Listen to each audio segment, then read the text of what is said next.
Welcome to the Miami Jewish Film Festival, the world's largest festival of its kind.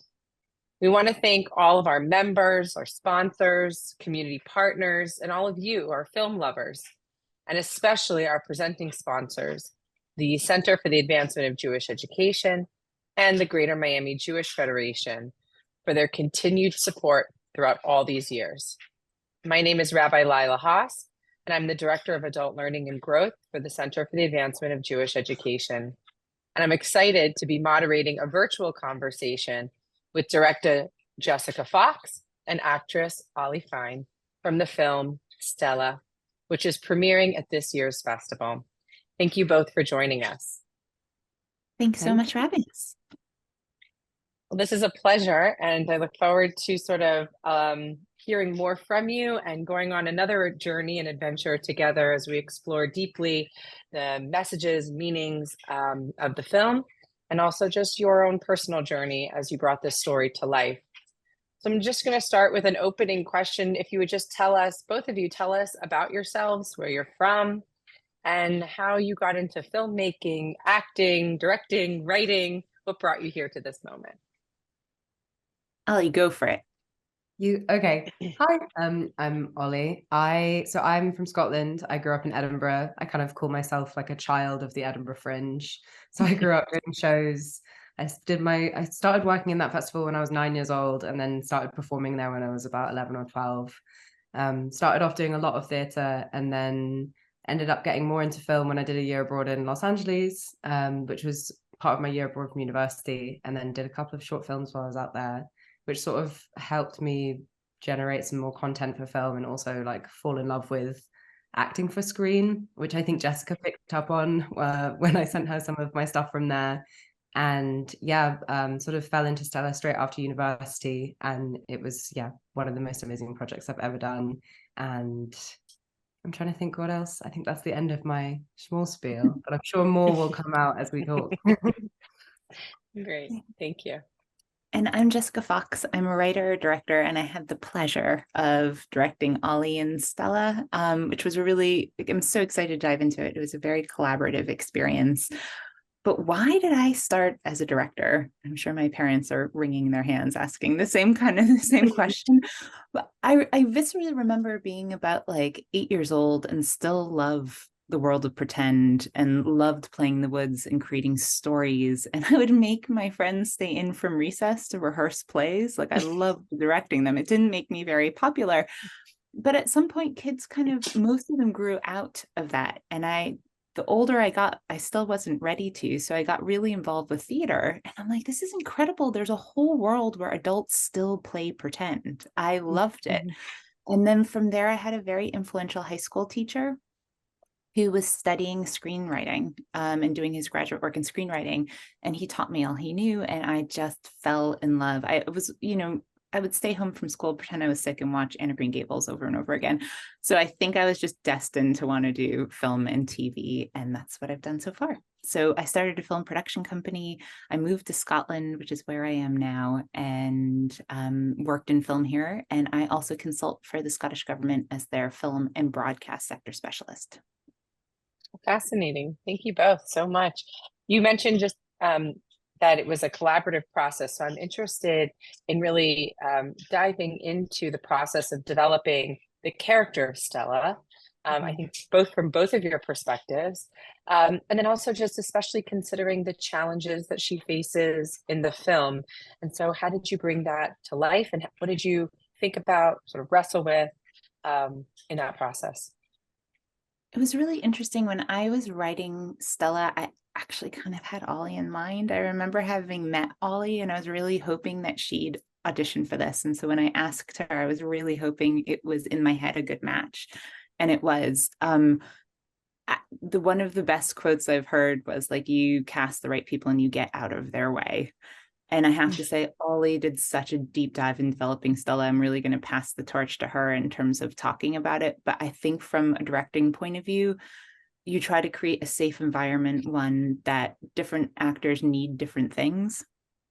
Often, Ollie kind of bore the brunt of the majority of the scenes. She had to learn multiple languages. She had to sing. often in cold weather, and had, really kind of also had a deep dive emotionally into things. So as a director, I really couldn't ask for anyone with like more integrity or better than Ollie. So Ollie, take it away. Oh, well, Jessica's being very kind. She was an incredible facilitator for everything. But yeah, I was thinking, but I actually delved in, well, after you sent up the questions over, thank you so much for such an amazing array of them. I've delved into and I found my old Stella character book, which I kind of have kept this whole time. It was really interesting to reread it. And I kind of realized that I think there were sort of 3 key stages in like the character development. And I think, as with most things, it sort of had to start with kind of like the historical and political context of the time. And it was almost, almost essay-like research in terms of, reading and researching around the time, the political context, and that kind of combined with speaking to Jessica's parents, who were incredible at sort of sharing personal stories from, generations back, and being able to kind of try and bridge that gap between, I think so often when we're thinking about period films or period dramas in particular, it's always viewed in quite like an othered way. So it's like, oh, it's these people in this time and we're looking at them from the outside. But, we always seem to forget that these people are just like us, just in this time, and everything is just the same, and they feel exactly the same as we do. And so I think being able to try and get those personal stories to try and bridge that gap between looking at things as a history book, and then the kind of first step of that process was being able to insert Stella's life and timeline into the history that I already knew was there, and being able to, even just pin dates on sort of when, if she was 10 years old when she left and went to Oxford for her education, like what would have been happening at home, what would be happening with her parents, what would she be feeling like in her time growing up in Oxford, how would she be feeling this sense of being so disparate and so far away. And so that was kind of like the first big chunk. It was a lot of reading, a lot of researching, a lot of talking to people who, probably wouldn't have had direct experience from that time, but, whose parents or grandparents had that experience. So it was a lot of sort of casting the net wide. And then I guess the second stage from that would be, I guess, kind of delving more into her. So once I felt like I had a good sense of her time and her world, I think then it was like, okay, well, who is she and what does she feel about these things, and how does she interact with this world that I can now see sort of exactly where she is and when she is, and how that can kind of come together, and building kind of similarities from my own life, like I mentioned, kind of trying to not see it as this other time, but just it could be, me in this time. And that feeling of kind of feeling lost when you're sort of coming of age, and that feeling of feeling far away from home and like torn apart by being in different parts and your heart in different places, and I can go on and on and on. And then I think the third and quite key thing, I think, particularly for, as you mentioned, kind of the challenges that Stella faces throughout this film, was building, kind of personalizations is kind of quite an acting-y term, but like basically building memory and using imagination to kind of bridge those gaps between particular things that Stella's experiencing during the film. And I think, you see glimpses of it in her memories, particularly with the book burning scenes or some of her dream scenes. But a lot of the challenges that Stella faces throughout the film are not in the world that we see. They're in her inner turmoil. They're kind of her, her heart panging, missing her parents across the sea, or, her like memories from the past. But you never see what she's feeling, or it's not even really said. You should just be able to feel it. So building that inner world for her, and building her history and her memories and her family and her everything in my head was so important. And so that was kind of the final step. And to do that, I did like loads of really crazy and weird things that lots of actors I'm sure do, like, to kind of like, I tried to like, build her diary and build her room and build her clothes and her things. I find like objects and textures really useful. And yeah, and I think, and on set as well, like I used that quite a lot. There was a room that, you know, wasn't being used very much for filming, so I managed to like keep most of the stuff in there, and I would kind of go, and I kept on writing in the diary during filming as well, just to kind of keep that alive, I guess. Sorry, that was a really long Fascinating. answer. No, but I mean, actually, that's fascinating. Please, Jessica. no, speaking of the diary, so one of the most like joyful things is when the world builds, especially if you're like writing and directing the same thing, a lot of it's in your head, where the world builds like beyond what you've imagined. So I remember a specific moment where Ollie and the actor who plays Will came back to me and they're like, we really think the idea of it like a time lapse, like we need to see their relationship build. And I'm like, oh, yeah, maybe. And they're like, no, we think this is really important. I'm like, okay, great. So they went off with the cinematographer for the day. I'm like, just play, like just have a play. And like I ended up using a lot of that footage. And then the other thing is like the nicest gift that they ever gave. Ollie alluded to writing in a journal. Well, she and Will also, sorry, Will is the character. She and Will, Stella and Will also wrote each other letters, I guess, you know, as part of their process to get into Right. character about what happens after the movie ends. And I know people have watched it, but I will not tell you what happens in the following because they gave me all their letters and I got to find out what happens to them during the war. And that was very moving. Wow. Oh my gosh. Wow. That'll be the sequel. Mhm. Maybe there's something to come. It's so beautiful. Thank you both for sharing that. I mean, I think, you know, as someone who watches a film, you know, you're seeing just sort of what's happening right in front of you, but to really have the ability to experience your process and to sort of unpack these layers. I mean, the fact that you write the journal, you know, your own journal. I mean, it's one thing to sort of, we understand you get into character, but this is a very different insight into really exploring those emotions and becoming personally invested. And that really comes to life through the screen. So thank you for sharing that. It's really, really beautiful. Jessica, why did you think that this story was so important to tell, and where did it come from? You know? Yes. So if we rewound the clock a bit, this was during lockdown in the UK, which was quite severe here at the height of COVID, which sounds like a crazy time to make a movie. But I knew the gentleman who owned Galloway House or owns Galloway House, and he very kindly let me kind of walk around and imagine a story based there because I thought, what a great place to have everyone locked down together.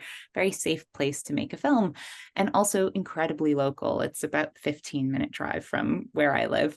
And so for the budget we had, which was a very micro indie budget, I knew it was kind of affordable. We knew people in the area, and I just love Southwest Scotland. It's genuinely the most beautiful part of Scotland. And I knew I wanted to film here, but I just didn't know what story. So I had a place and I just didn't have a story. And I'm very location inspired. So going around the house, I started feeling things. And I loved, as you could see in the film, like the contrast between the grand house and how it was falling apart. And I knew that would be part of a character. And maybe because I'm lazy, I always really like adapting pre-existing stories and like putting a twist on them. So I was thinking, well, maybe like a classic Shakespeare, like Midsummer Night's Dream. And then for some reason, Cinderella kept on coming back to me. And I never liked Cinderella, to be fair. But I did like the old folk versions. And in the old folk versions of Cinderella, two things always stood out to me. One, in the old folk versions, Cinderella was in danger in her kingdom and actually had to flee for another, changing her name, changing her identity, completely starting over again. And often in the old folk version, she kind of has a magical chest that sinks into the ground and follows her wherever she went. So in my mind, she could really only take what that chest could carry. And to me, that sounded like the plight of a refugee. So someone had to completely come to a new place because they can't stay in their old home. They had to change this often their name, like in Ellis Island in America, often their identity, and they could only bring what they could carry. And I thought, gosh, I like that Cinderella. That is a Cinderella I can get behind. And how cool to make her Jewish. Like how like seldom do we see like a Jewish fairy tale character. So just combining all of them, the idea that Stella would be a refugee pre-war, which is a really interesting time in the UK. Scotland was going through a massive economic depression. There were little pockets of fascism that kind of were cropping up. It was just an environment we don't often get to explore. Beautiful. I'm curious about if you could share like either a particular memorable or challenging moment from the filming process that stands out to both of you. It's got to be the swimming. Ollie, I'm so sorry. It's got to be swimming. It just like Feel for you. there's probably so many more like intellectual and in-depth answers that I could give you, but just physically challenging was Yeah. it was so much colder than we thought it was going to be, and not just for us, but like bless the entire crew, like Ben holding this camera. Like I wish we had taken a film of the like film crew on that day. They were like warriors in that water. They were trying to hold this camera, and it was a real, and it was our last, I think it was our last day of shooting, wasn't it, Jessica? Yeah. So it was I did it in the kind of Machiavellian way. I thought like you guys would be amped enough that you're like almost done, and no one, if you got sick, like we wouldn't have to. It wouldn't be a problem. Yeah, I was a purposeful last day. And if we dropped the camera. Yeah, that was like an epic final day, I would say, because everyone was like, this is it, we've got to get through this. So that was a real challenge. Absolutely. You know, a couple of things, like little moments come to mind. I think Ollie getting up in the morning as Stella at her first day at Galloway House and walking towards the window just like gave me chills, and hearing her sing the morning prayer. It was such a contrast of being in this like grand British estate and hearing like a Jewish prayer in the morning. Like you just don't often get to see it. And to me, it like organically works so well. And Ollie's voice is so beautiful. And she looked great with the morning light. Like I absolutely loved that. And another moment when she's talking to Mrs. McKinnon in the kitchen, and it was one of their last scenes together that they filmed, so it was emotional in that way. It was also deeply emotional about what they were talking about. We were trying to get in one take, and the writer's brain works like this. But part of my family members who passed away during the Holocaust, like some of their names worked their way in there, like a first name, like Stella's mom's name, or a last name would be. And I just, when Mrs. McKinnon asked what her parents' names were, and she said that, like I wasn't prepared for how I'd feel like hearing the name aloud and recorded. There was something about like naming and memory and like working it into a story. That took me totally by surprise about how emotional I'd be about it. Yeah, I remember that so clearly now that you're describing it. I remember that day, and we kind of had a real moment after that scene, and it was very strange to kind of have that moment of, even though we're telling like a fictional story, that these things feel really real, and even though those names might not be the exact names of the real people, but they could be the names of anyone. And it was, we had a very big hug after that scene. It was and it was, yeah, absolutely, Ollie, I totally agree. And I guess on a lighter note, Ollie was more involved with this than I was, but I heard the story afterwards. There was a day where her earring went missing, and continuity wise, it's so important. It didn't, like someone random was walking by, happened to be walking by with a metal detector. With a metal detector. No. Only in Southwest Scotland. And they were like, we found this earring, and honestly, the entire set, after it had been hours, it had been like 3 hours, and I felt awful because obviously it was my fault. No, it wasn't your fault. And they came in running. This was like, I've got it. Like, what? Oh my god. Oh my god. It was a fantastic moment. But I mean, spoiler, but there are a couple of shots that you can see the missing earring. And I did not think anyone would ever notice. We were all like, no one's gonna notice. But someone like my uncle's friend or something had seen it and was like, I think I saw a missing earring in a scene. I was like, oh. You're like, what? Keep that to yourself. Some people are vigilant. Wow, that's impressive. Like, don't say that. I don't even notice where it is. So. Right. You got to meet that guy. His powers of observation are this quite guy on top. knows his earrings. Is all I'm saying. He's good. Oh gosh. So we all know that films have the power to spark conversations. And I'm just curious, what kind of conversations or discussions do you hope that this film will inspire among the audiences? And what emotions, I think even more what emotions do you think or hope they will experience? That's such a good question. Ollie, do you have any? There's one thing that I always felt from Stella's story, which I thought was a really like hopeful and positive sentiment to send, that like I personally take from it.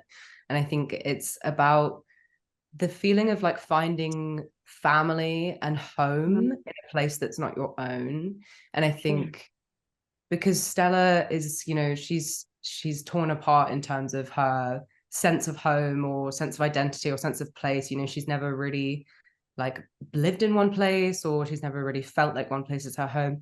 And I think in this story, she finds a home and finds a family in the most unexpected place. And I think it leaves us with that kind of sentiment and story of, you know, home isn't like a physical place. You know, home can be the people that you surround yourself with, or a feeling, you know. And I think that's really felt in Stella, even if it's not, you know, articulated. You know, I think that's a really lovely thing, and I think that's something that I would love for people to take away from it. Ollie, I second that completely. Like, I remember we did a screening, and different moments get different reactions with audiences, and I love that. And we were screening in front of folks who probably have deep ancestry in Scotland. And there was a line that Hugh says, which like these families, they love keeping like their Jewish relative like well hidden in the attic. And there was just like dead silence. And I remember thinking like, oh, that's so interesting. And, you know, talking about not anti-Semitism in the UK, but the idea that like Jewish integration and finding home, and that no one's just one thing. You know, I love the idea that, yes, Stella's Jewish. She's also a refugee. She also went to Oxford. She is also falling in love and a person in love. She's a person that decides at the end to leave and go on her own journey. She's someone who, you know, was a target for sexual harassment from her employer. She's so many things in one. She clearly has deep sympathy for Lady Reg, who seems to be dealing with early onset dementia. You know, there's that like human is human is human, and that empathy connects all. And yeah, what Ollie said. I think one of the other things that I think that Stella sort of embodies is this really strong sense of resilience, and it becomes very clear throughout the film, even from the very beginning, just like her posture as she's walking towards, you know, the home, and this not going to give up, right? She's going to keep knocking on the door, and then just every sort of moment that we see her, for me, that was something that really stood out, that she's resilient, and I think that's something that all of us in our world today, and everything that we face in the world and throughout history, right? It's just this, you know, in the face of adversity and real challenge and difficulty, how do we summon up that resilience in order to continue moving forward or on to the next thing? And so I'm curious from you, I mean, how do you think showcasing resilience in the face of adversity and challenge can inspire and resonate with viewers of the film? Great question. I'm glad it resonated with you. I really am. And I do wonder sometimes the idea of watching a story accesses different parts of ourselves. And some people would argue you have to have it in you already to identify it and see it and have it be awakened again. So Ollie, what do you think in terms of Stella? What was the mechanism that you accessed her resilience? I think Stella and I like share the similarity of that thing of when something's hard, you kind of push it down rather than let it out. And I think that was something that I have access to the feeling of, and I think I kind of try to amplify for her, because it feels like so much is adding onto her plate throughout the film. And it just kind of becomes like a pressure cooker.